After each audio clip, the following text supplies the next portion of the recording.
Imagine a life where you no longer chase people, approval, or validation. A life where your peace is not disturbed by noise, nor your purpose dictated by the opinions of others. Imagine waking up, not to the sound of chaos, but to the calm voice within you. A voice you once ignored because the world was too loud. Now picture this.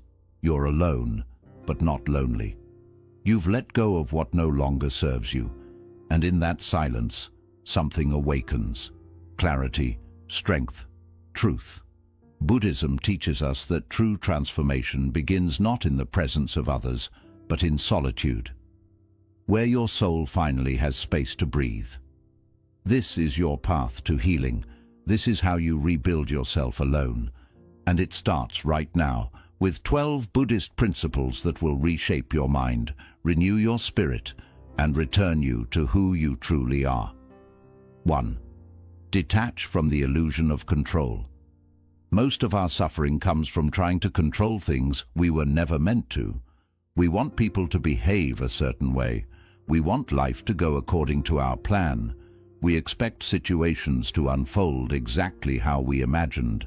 And when they don't, we feel frustrated, anxious, or defeated. But here's the truth. You cannot control what other people say, think, or do. You cannot control the outcomes, the timing, or the twists of fate. Life is unpredictable. People are imperfect. Circumstances will change, often without warning. Buddhism teaches us that pain is not caused by what happens to us, but by our attachment to how we believe it should happen.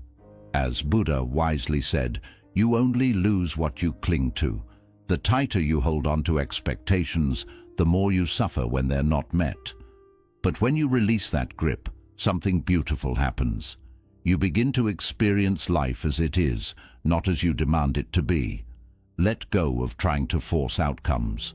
Let go of trying to fix everyone. Let go of needing everything to be perfect. When you stop resisting reality, you stop suffering.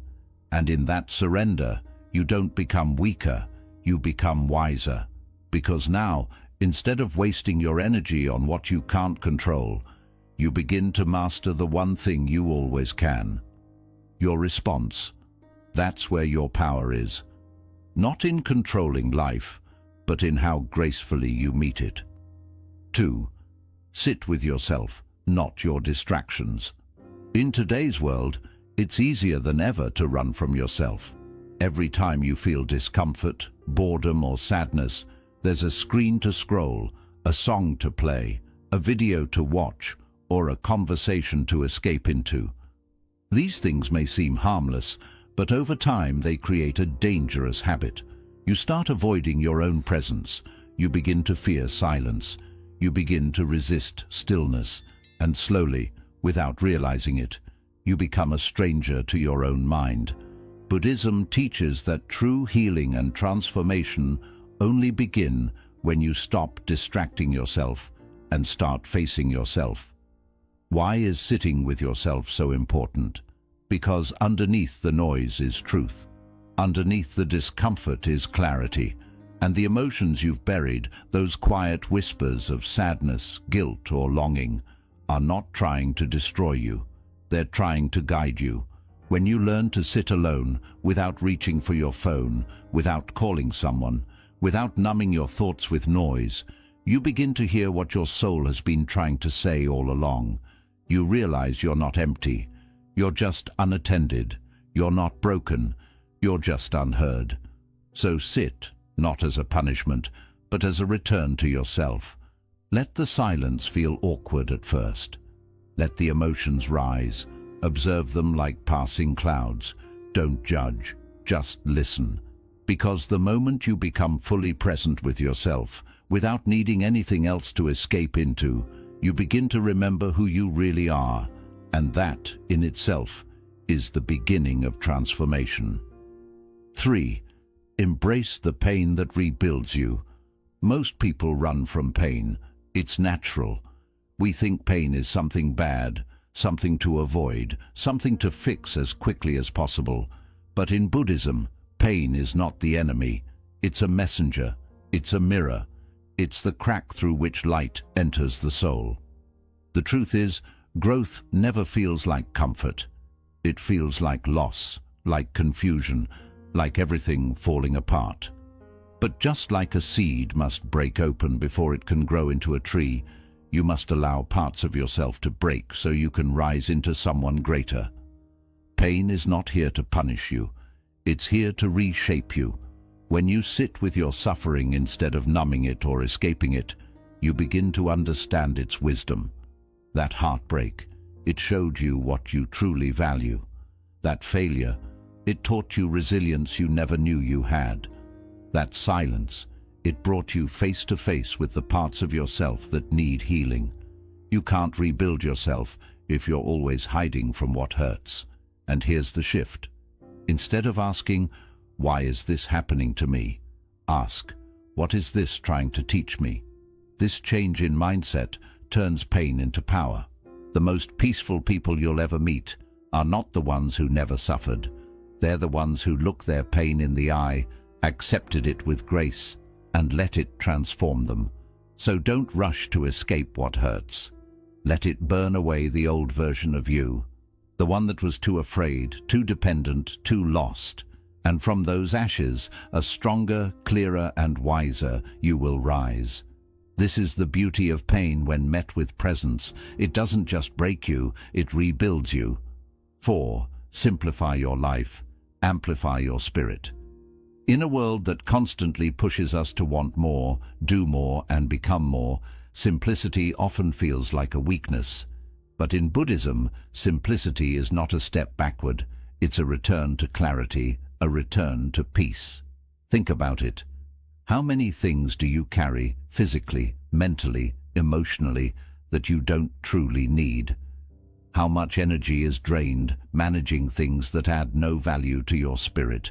The clutter in your home, the overcommitment in your schedule, the noise in your digital life, and the toxic people in your circle, they all weigh you down, quietly and constantly.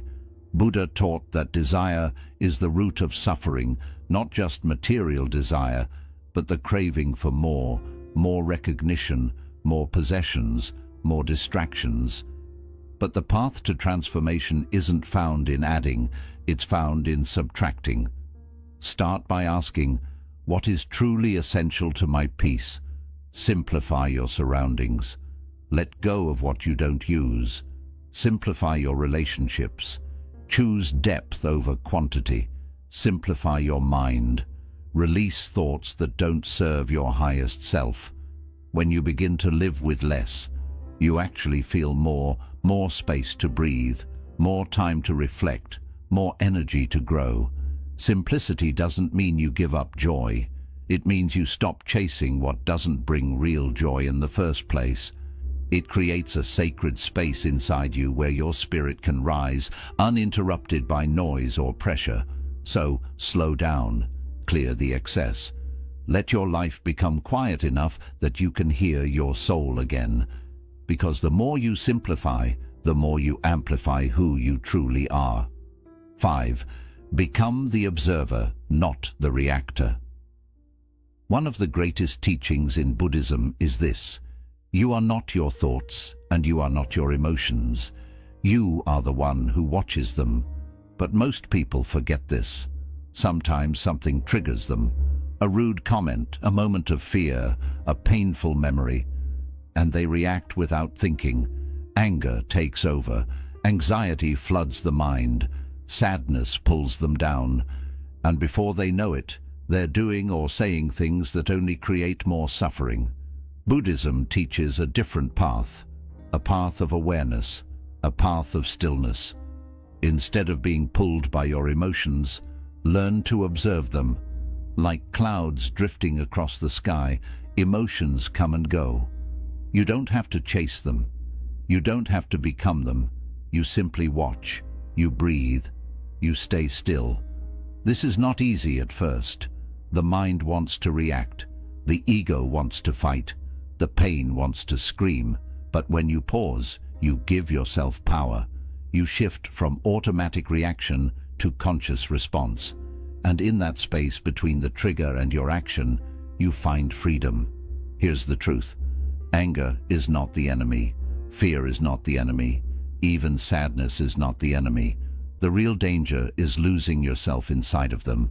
So practice becoming the watcher of your mind. When anger rises, say, "Ah, anger is here." When fear appears, say, "I see you, fear," and then breathe. Don't push it away. Don't fight it. Just let it pass, like a wave rolling over you, not through you. This is emotional mastery. This is how you stop being a victim of your mind and start becoming the master of it, because the strongest person is not the one who reacts the fastest. It's the one who stays still long enough to choose peace over chaos. Be the observer, and your whole life will begin to change. We all carry a version of ourselves that was shaped by pain, fear, rejection, or past experiences. Maybe it's the not good enough version, the always fails version, the one that was criticized, betrayed, abandoned, or told they were too much or not enough. And over time, without realizing it, you begin to identify with that self. You start believing that's who you are. You say things like, "I'm just an anxious person. I always mess things up. This is just the way I am." But Buddhism teaches something powerful. There is no fixed self. The self you believe you are is not permanent. It can change, it can evolve, it can be rebuilt. Yet in order to become someone new, you have to be willing to let go of the version of you that no longer serves your highest good. Let go of the self that doubts. Let go of the self that shrinks to fit in. Let go of the self that keeps reliving the same story of pain. You don't need to hate that version of you. It was doing its best with what it knew. It helped you survive. But now, you're ready to grow. And growth means releasing the identity that was built on wounds, so you can step into one built on wisdom. This transformation doesn't happen all at once. It happens when you choose, moment by moment, to act like the person you want to become, not the one you've been. You start speaking kindly to yourself. You stop repeating stories that hurt. You walk with your head higher, not out of pride, but because you've remembered your worth. Letting go of the old self isn't about becoming someone else. It's about returning to who you were before the world told you who to be. So breathe deeply. Forgive the past version of you, and with every step forward, remind yourself you are allowed to grow beyond who you once were. 7. Learn the power of walking alone. There will be moments in life when you feel abandoned, misunderstood, or completely alone. Friends fade, relationships fall apart, support disappears, and you're left wondering, why is no one here? But what if that loneliness is actually sacred? In Buddhism, solitude is not something to fear, it's something to honor, because when you walk alone, without the noise, without the influence, without the pressure to be someone for others, you begin to meet the most important person in your life, yourself. We live in a world that constantly tells us to stay connected, but connection without self-awareness leads to confusion. You begin to live for others, say yes when you mean no, and shape yourself to fit their expectations. In solitude, that illusion falls away. You begin to hear your own thoughts again. You start questioning what you actually want, not what others expect. You remember your values, your dreams, your pain, your power. Buddha walked away from his palace, his comfort, his identity, alone. And in that sacred solitude beneath the Bodhi tree, he awakened. Solitude is where you strip away the masks. It's where the real work begins. No one clapping for you, no one guiding your steps. Just you, showing up for your own soul. But understand this. Walking alone doesn't mean being lonely. It means becoming strong enough to stand without needing anyone else to hold you up. When you can walk your path without applause, when you can be at peace without constant company, when you can enjoy your own presence like a best friend, that's when you know you are becoming whole. So if you feel like no one understands you right now, if you're walking a path that feels unfamiliar and quiet, know this isn't your punishment. It's your preparation. Because those who learn to walk alone eventually lead themselves to the most powerful place of all, inner peace. 8. Choose mindfulness over multitasking. In the modern world, multitasking is praised like a superpower. The more you can juggle, the more valuable you seem. But here's what no one tells you. The more tasks you split your attention across, the less of yourself you bring to each one. You eat while scrolling your phone. You listen while thinking about your reply. You walk while your mind races in 1,000 directions. But are you really living, or just moving through life on autopilot? Buddhism teaches the opposite of multitasking. It teaches mindfulness, the practice of being fully present with whatever you are doing, no matter how simple it seems. When you eat, just eat. When you listen, just listen. When you walk, feel each step beneath your feet like it matters. Why is this important? Because when your mind is scattered, your life becomes scattered.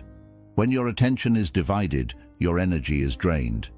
And when you rush through every moment, you miss the beauty, the wisdom, and the healing it quietly offers you. Mindfulness brings you back to now, the only moment that actually exists. It calms the nervous system. It clears mental fog. It deepens your connection to the world and to yourself. And most importantly, it awakens your presence. You begin to notice the flavor of your food, the sound of the wind, the rhythm of your breath. You begin to realize that life isn't happening later. It's happening right here. And the more present you are, the richer your life becomes. Even washing dishes can become a meditation. Even sipping tea can become a sacred act if you give it your full attention. So stop chasing more. Stop rushing through everything just to get to the next thing. Slow down. Come back to this moment. Because when you stop multitasking and start living mindfully, you don't just get things done. You come back to life itself. 9. Accept what is and change what you can. One of the deepest sources of suffering in life is the fight against reality. We wish things were different. We replay mistakes, regret decisions, hold on to anger, and obsess over things that are simply out of our control. But here's the truth. You cannot heal by resisting what is. Buddhism teaches a profound balance, acceptance and action. Accept what is, change what can be, and have the wisdom to know the difference. Acceptance does not mean giving up. It does not mean becoming passive. It means making peace with the present moment before you decide what to do next. Because when you're at war with what's already happened, you drain your energy. But when you accept it, you free up space to respond wisely. You don't have to accept injustice. You don't have to tolerate toxic behavior. But you do have to stop wishing the past could be different. You do have to stop trying to control every outcome. Instead, ask yourself, can I change this? If yes, take action with clarity and compassion. If no, breathe, let go, and trust the unfolding of life. Acceptance doesn't mean you agree with everything. It means you stop fighting reality so that you can meet it with strength instead of resistance.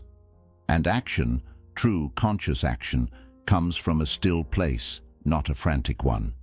When you accept what is, you can finally see clearly what steps to take. Here's what happens when you live this way. You stop being a victim of circumstances. You stop getting stuck in endless loops of worry or regret. You begin to move forward, not with fear, but with peace. Because peace is not the absence of problems. It's the presence of inner clarity in the middle of them. So repeat this to yourself when life feels heavy. I will accept what is and change what I can. And in that simple, powerful mindset, you will begin to transform everything. 10. Choose compassion even for yourself. It's easy to feel compassion for others. When someone else is in pain, we offer kindness, patience, and gentle words. But when we fall short, we become our own harshest critics. We replay our mistakes. We insult ourselves in silence. We carry guilt for days, weeks, even years. We hold ourselves to impossible standards and punish ourselves when we fail to meet them. But here's the truth. You cannot truly grow if you're constantly attacking yourself. Buddhism teaches that compassion must begin at home, and that home is your own heart. Self-compassion doesn't mean making excuses. It means recognizing that you are human, that you are allowed to struggle, that healing is not a straight line, and mistakes are part of the journey.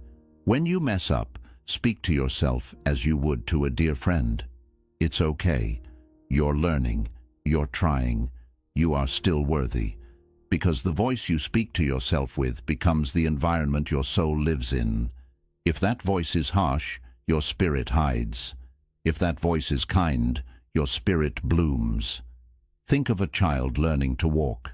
If that child falls, you don't scold them. You cheer them on. You encourage them to get back up. You need to offer yourself that same grace. Even in your darkest moments, you are not broken. You are becoming. Even in your messiness, you are not a failure. You are a work in progress. Self-compassion is not weakness. It's one of the greatest strengths you can develop, because when you stop fighting yourself, you create space to truly grow.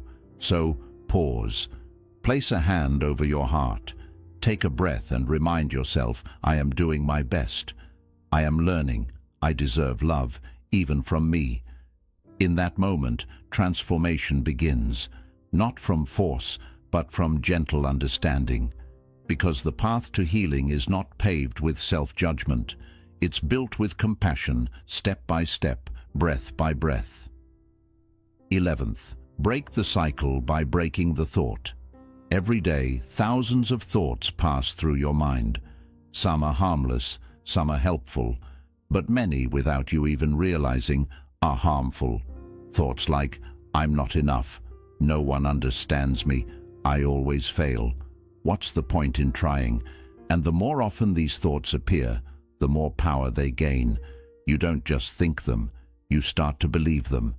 And once belief takes root, it begins to shape your choices, your actions, your energy, and ultimately, your life. Buddhism teaches that our reality is created by our thoughts. The Buddha once said, "We are what we think. All that we are arises with our thoughts. With our thoughts, we make the world." This means that the life you are living right now is a reflection of the thoughts you have consistently believed. If your thoughts are fearful, you move through life cautiously, always expecting the worst. If your thoughts are filled with anger, you carry that weight into every conversation. If your thoughts are rooted in lack, you never feel like what you have or who you are is enough. But here's the good news. Thoughts are not permanent. They are habits, patterns. They are like grooves in the mind, carved by repetition, and what has been programmed can be reprogrammed. The key is awareness.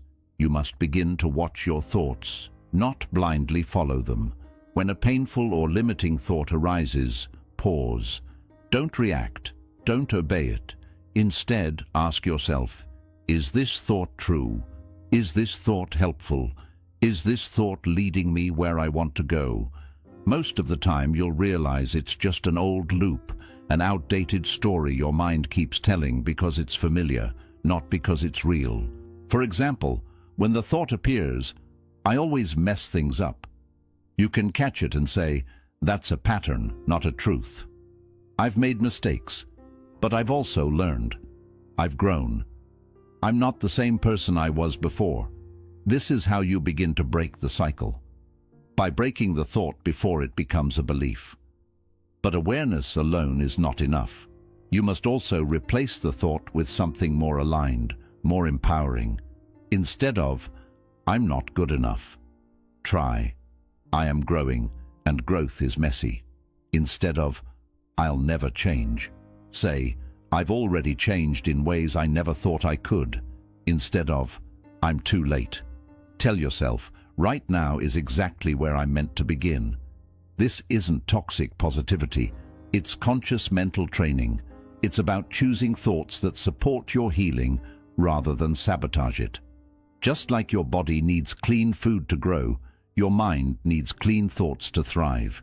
You also have to be patient. These thought loops weren't created in a day. They were built over years through repetition, trauma, pressure, and pain.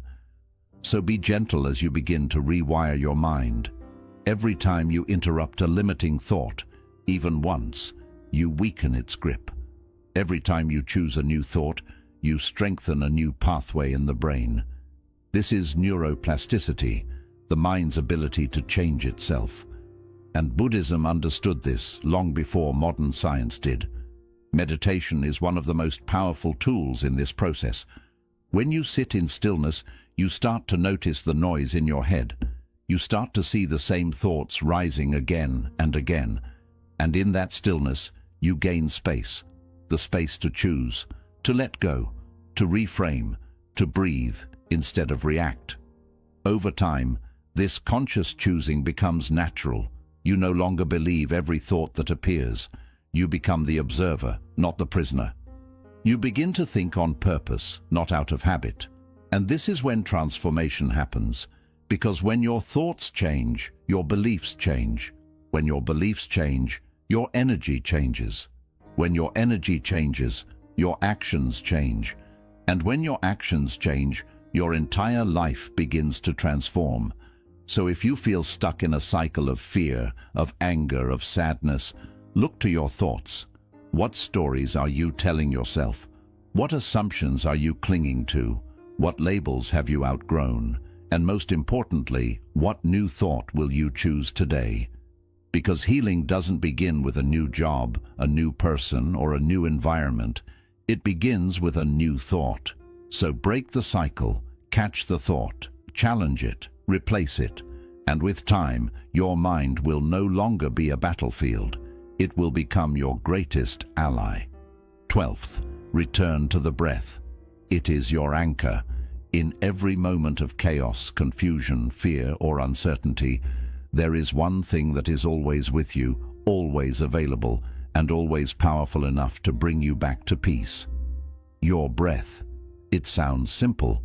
Too simple, maybe. But in Buddhism, the breath is far more than just air moving in and out of your lungs. It is your anchor to the present moment, the doorway to awareness, and the bridge between your body, mind, and spirit. When life becomes overwhelming, your mind tends to run in every direction. It pulls you into the past, replaying what went wrong. It jumps into the future, imagining worst-case scenarios. It creates fear, tension, panic, and before you know it, you're no longer present. You're lost in thoughts that don't serve you, but your breath is always in the now. It cannot exist in yesterday or tomorrow. It only lives here, in this very second. The past is gone. The future hasn't arrived, but this breath is real. When you bring your awareness to the breath, you bring yourself home, to peace, to presence, to life itself. For thousands of years, Buddhist monks have used breath awareness to cultivate mindfulness and inner stillness. Why? Because no matter where you are or what you're going through, the breath is always with you. You don't need tools, money, or permission, only the willingness to pause and return to yourself. When you focus on your breath, something powerful begins to shift. Your nervous system calms, your racing thoughts start to slow down, your heart rate softens. You're no longer caught in the storm of life. Instead, you become the calm center within it. Try it right now. Take a slow, deep inhale. Hold it gently. Now exhale. Do it again. This time, notice it. Feel the air entering your nostrils. Feel your chest expand. Feel the breath leave your body like a wave returning to the sea. That simple act of noticing, of being with your breath, is incredibly powerful. Because here's the truth. You are not your thoughts. You are not your emotions. You are the one breathing underneath them all. When anger rises, return to the breath. When sadness creeps in, return to the breath. When anxiety tightens your chest, return to the breath. It won't erase the situation, but it will give you clarity, space, and calm to face it with strength. In Buddhist teachings, the breath is more than just air. It carries prana, your life force. When your breath becomes shallow and erratic, your energy scatters and weakens. But when your breath is steady, intentional, and deep, your energy returns to you. You become grounded, aware, and alive. So the next time life overwhelms you, don't rush, don't resist. Just return. Just breathe. Because peace is not something far away. It's right here, in this moment, waiting in the stillness of your breath. And in that stillness, you'll find yourself.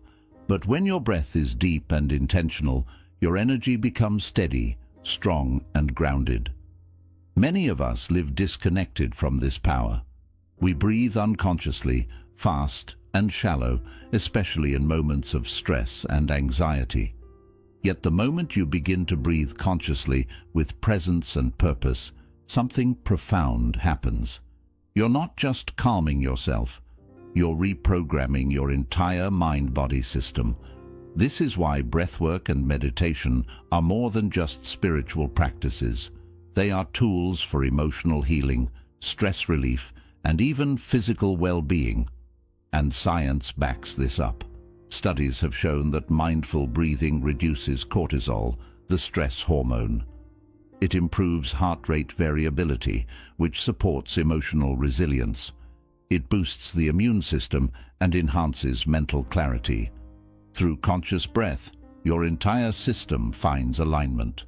But beyond the science lies a deeper truth. The breath is your direct connection to life itself. The first thing you did when you came into this world was inhale. The last thing you will do before leaving is exhale.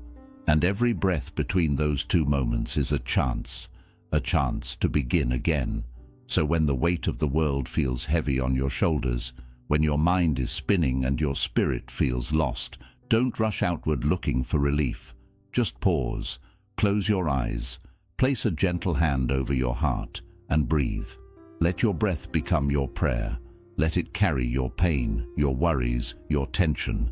Let it remind you, you are here, you are alive, and this moment, right now, is enough. Make it a daily practice, first thing in the morning, before the world speaks to you. Breathe. In the evening, after the noise of the day has settled, breathe.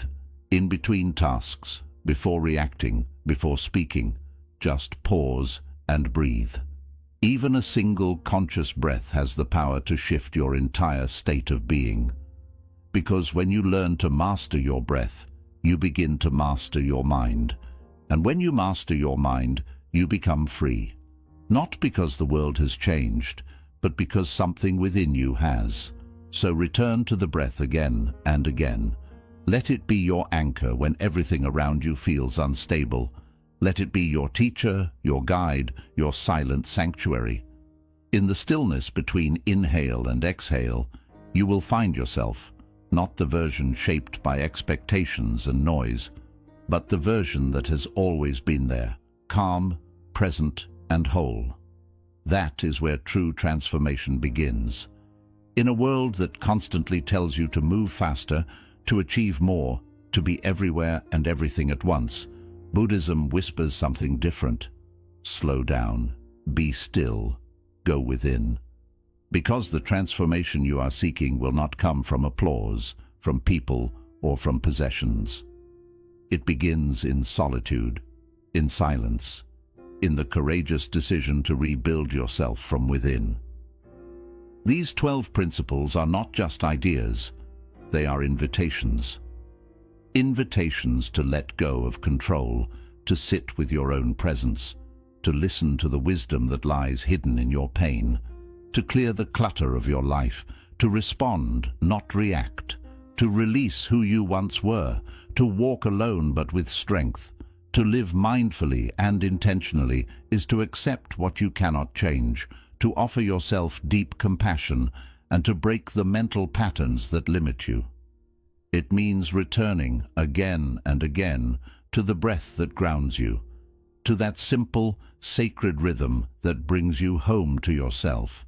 You are not broken, you are becoming, you are not behind, you are awakening. So trust this path, even when it's quiet, even when it's lonely, even when it's hard, because the most powerful version of you is not found in the crowd. It's forged in the quiet moments when no one is watching, in the moments when you choose to rise, to rebuild, and to return to who you truly are. Walk this path with courage, and may peace follow every step.